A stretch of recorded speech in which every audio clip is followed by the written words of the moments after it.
नमस्कार दोस्तों, मैं हूं आपका दोस्त लोकेश साहू और आप देख रहे हैं लोकेश छत्तीसगढ़िया यूट्यूब चैनल। दोस्तों, इस चैनल पर वेतन विसंगति से जुड़े महत्वपूर्ण अपडेट, डीए से जुड़े कर्मचारियों के डीए से जुड़े महत्वपूर्ण जानकारी, महत्वपूर्ण वीडियो और आपके पुरानी पेंशन बहाली से संबंधित महत्वपूर्ण वीडियो, इसके अलावा शिक्षकों के पदोन्नति से संबंधित महत्वपूर्ण वीडियो, इसके अलावा छत्तीसगढ़ के और भी महत्वपूर्ण मुद्दों पर वीडियो आपको इस चैनल पर लगातार मिलते रहेंगे। इसलिए साथियों, अगर आप नए हैं तो चैनल को आप सब्सक्राइब जरूर करें। दोस्तों, मैं आता हूं मुद्दे पर। तो मुद्दे की बात यह है दोस्तों कि अभी छत्तीसगढ़ के अंदर में पुरानी पेंशन बहाली की घोषणा हो चुकी है। ओपीएस की घोषणा हो चुकी है बजट सेशन में। और आज नवभारत में एक महत्वपूर्ण खबर छपी, जिसके मुताबिक इसमें बताया गया कि अप्रैल से अब जो है वो एनपीएस में कटौती नहीं होगी वेतन से, अब ओपीएस में वो कटौती होगी। एनपीएस कटौती अब बंद हो जाएगी अप्रैल के अंदर से, अप्रैल में। तो उसके बाद दोस्तों अब कई सारे शिक्षकों के, कर्मचारियों के मन में अब सवाल उत्पन्न हो रहे हैं कि इसका व्यवस्था कैसे होगा। हजारों तरह के सवाल हैं और बहुत से लोगों का ये सवाल है कि पुरानी पेंशन और नई पेंशन व्यवस्था में आखिर अंतर क्या है, पुरानी पेंशन व्यवस्था क्यों इतना लाभदायक है। तो इसी को दोस्तों हम इस वीडियो के अंदर समझने वाले हैं। दोस्तों, सवाल बहुत सारे हैं, लेकिन जब तक गवर्नमेंट से कोई ऑफिशियल जानकारी, वहां से आदेश निकलकर सामने नहीं आएगी, तब तक ये कह पाना मुश्किल है थोड़ा कि कौन इसमें किसको पात्र किया जाएगा, कब से इसकी गणना होगी, कैसे होगी। इसके लिए थोड़ा सा आपको इंतजार करना पड़ेगा। लेकिन मैं इस वीडियो के अंदर पुरानी पेंशन और नई पेंशन में तुलनात्मक अध्ययन करूँगा। अध्ययन करके आपको बताऊँगा कि पुरानी पेंशन व्यवस्था कैसे लाभदायक है।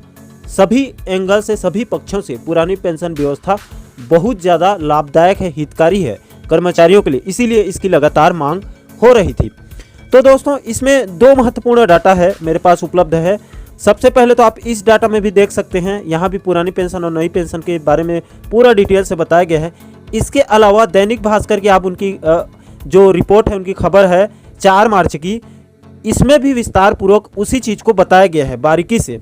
मैं इसका बताता हूं आपको, दैनिक भास्कर का बता देता हूं। यहां पर आप देख सकते हैं दोस्तों, पुरानी पेंशन योजना लागू होने के ये संकेत उस समय मिल रहे थे, उस समय इस खबर को छापा गया था। आप देखिए, यहां पर बताया गया है कि पुरानी पेंशन और नई पेंशन दोनों में कौन सा ज़्यादा लाभदायक है, कौन सा हानिकारक है और दोनों की व्यवस्थाएं क्या क्या है वास्तव में।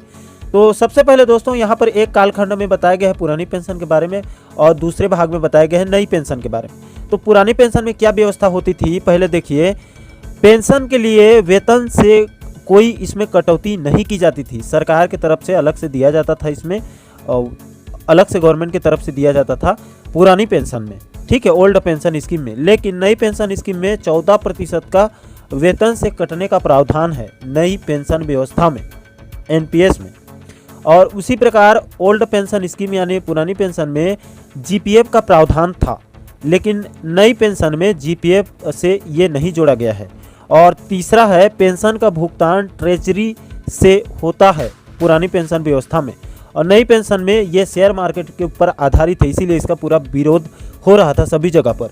और यहाँ पर एक बिंदु पर और बताया गया है कि सेवानिवृत्ति होने पर अंतिम मूल वेतन से 50% बनती है पेंशन, यानी कि रिटायरमेंट होने के बाद जितना पेंशन आपको मिलता था उसका 50% पुरानी पेंशन में उस समय मिलता था, अब मिलेगा, ठीक है। तो पुरानी पेंशन में रिटायरमेंट के बाद जितना भी उस समय वेतन मिलता था, अंतिम मूल वेतन कहा गया है, उस समय रिटायरमेंट होने से ठीक पहले। तो मान लो किसी का तनख्वाह उस समय 50,000 है, तो उसका 50% यानी 25% उसको पेंशन के रूप में दिया जाएगा। ये था पुरानी पेंशन व्यवस्था में नियम। और उसी पे इसका नई पेंशन में अगर देखें तो पेंशन का इसमें कोई प्रावधान नहीं रहता था, एक मुश्त पैसा मिलता था। नई पेंशन व्यवस्था में ये व्यवस्था है, अभी इसमें पेंशन नहीं मिलता था और एक मुश्त दिया जाता था, जो भी रकम कटती थी बचता था उसको एक बार में ही दे दिया जाता था, और इसीलिए इसका विरोध हो रहा था।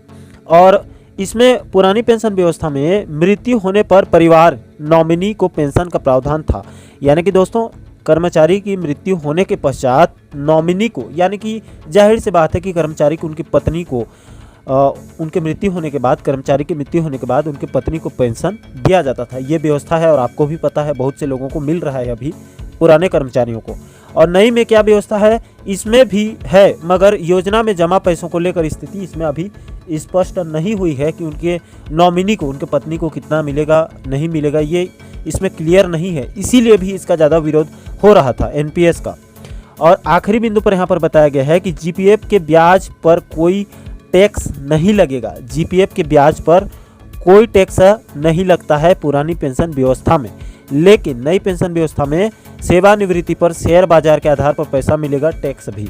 तो इसमें रिटायरमेंट के बाद शेयर बाजार के मुताबिक पैसा मिलेगा। और आपको पता है शेयर बाजार ऊपर नीचे होता है, उसमें कोई गारंटी नहीं रहता है, लेकिन पुरानी पेंशन व्यवस्था में पूरा सरकार के ऊपर डिपेंड करता है सभी चीज़ें, और सरकार के पास पैसा जमा रहता है। इसीलिए यहाँ पर मार्केट ऊपर नीचे का सवाल ही नहीं है, यहाँ पर पूरी जिम्मेदारी सरकार की होती है। इसीलिए दोस्तों पुरानी पेंशन व्यवस्था जो है वो नई पेंशन व्यवस्था से लाख गुना बेहतर है, यानी कि एनपीएस व्यवस्था से ओपीएस व्यवस्था बहुत बढ़िया है सभी दृष्टिकोण से। आशा करता हूं दोस्तों आप इस वीडियो के माध्यम से पुरानी पेंशन और नई पेंशन व्यवस्था के तुलनात्मक अध्ययन को आप अच्छे से समझ गए होंगे, इनके सभी पक्षों को आप अच्छे से समझ गए होंगे, और आपको ये भी समझ आ गया होगा कि ओपीएस व्यवस्था एनपीएस से बेहतर है। तो दोस्तों इस वीडियो में फ़िलहाल इतना ही। बाकी आगे पुरानी पेंशन पर जो आपके सवाल हैं उसके लिए थोड़ा सा आपको इंतज़ार करना पड़ेगा। शासन से आदेश आने के बाद उसी से सभी चीज़ें क्लियर हो पाएगी, तो उसके लिए थोड़ा सा आपको इंतज़ार करना पड़ेगा। तो बहरहाल दोस्तों इस वीडियो में इतना ही।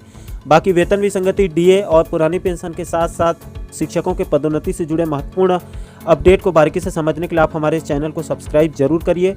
और दोस्तों मैं जाते जाते एक और महत्वपूर्ण जानकारी दे दूं कि जो डाटा हम वीडियो पे बताते हैं उस डाटा को हमारे टेलीग्राम चैनल लोकेश साहू ज्ञान पर अपलोड करते हैं। आप वहां से इजीली बिल्कुल फ्री में डाउनलोड कर सकते हैं, आप लोगों की सुविधा के लिए उसको अलग से खोला गया है। तो दोस्तों मुझे दीजिए इजाज़त, मैं मिलता हूं आपसे एक और महत्वपूर्ण वीडियो के साथ, महत्वपूर्ण मुद्दे के साथ। तब तक के लिए जय हिंद, जय छत्तीसगढ़।